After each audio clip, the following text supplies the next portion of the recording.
Hi, my name is Makena Mwobobia. I'm Executive Director, ActionAid Kenya. I'm excited to be your guest today in the Leader's Voice.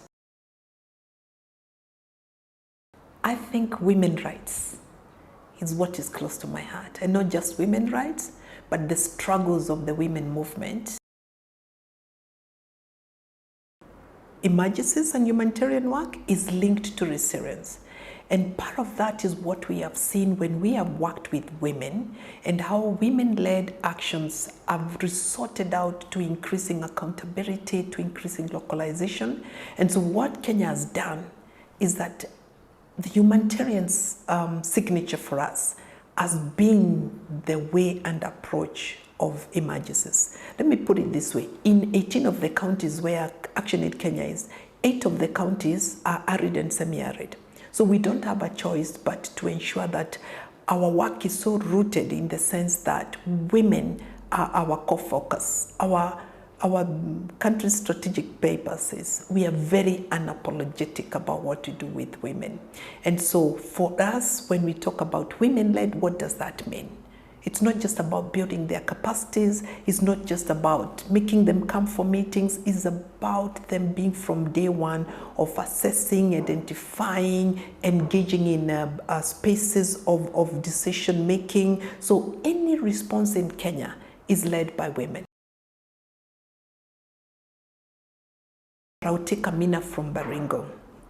In 2016, when we had the World Humanitarian Summit, we decided as Kenya, rather than Makena or anybody else going to Turkey to make Istanbul to make the presentation, we carried Amina with us. Amina is a woman from the very marginalized communities, but identified by the locals and the community as a woman leader who came up to be a member of the disaster management committee.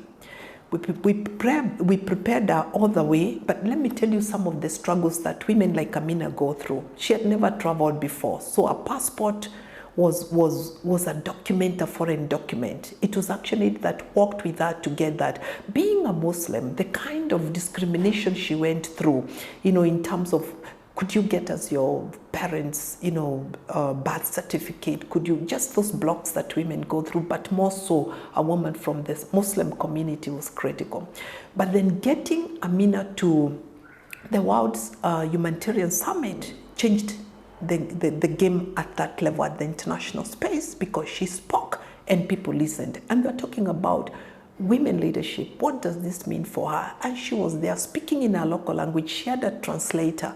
But then coming back 2 years later, last year, the Core Humanitarian Standards Alliance called us and said, remember you guys, 2016 you brought Amina. We would like to follow Amina up to the village. And this is what they did. They worked with Naomi, followed Amina up to the level and realized that Amina's leadership had even grown bigger because now she was at the county level. She's the person who was being referenced to by the county in terms of what was happening. So when there's a disaster, when there's emergencies, she's the first point reference that she's called in terms of what's happening, what's that.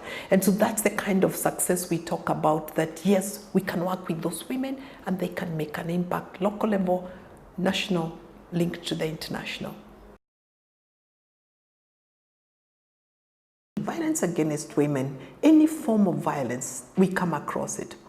We talk about gender-based violence, we talk about FGM, we talk about economic violence, because a woman who has no food for the babies cannot be called to a woman. Issues of unpaid care and issues of representation. These are challenges. But then there are challenges within the patriarchal system. And again, what is patriarchal? Patriarchal, you look at oppression, male dominance, that is what women work with every day. So what have we done? Our analysis is so enriched in terms of the participatory processes that we go through. Actually, Kenya has invested in what we call the community-led participatory change plans.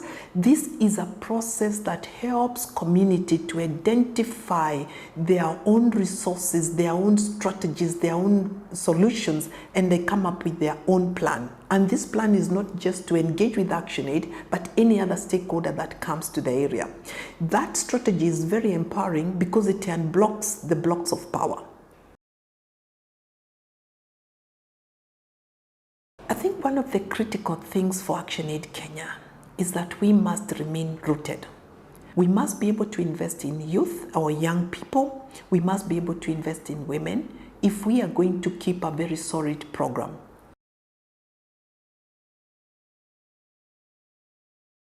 We at ActionAid Kenya believe power in people is the way to go.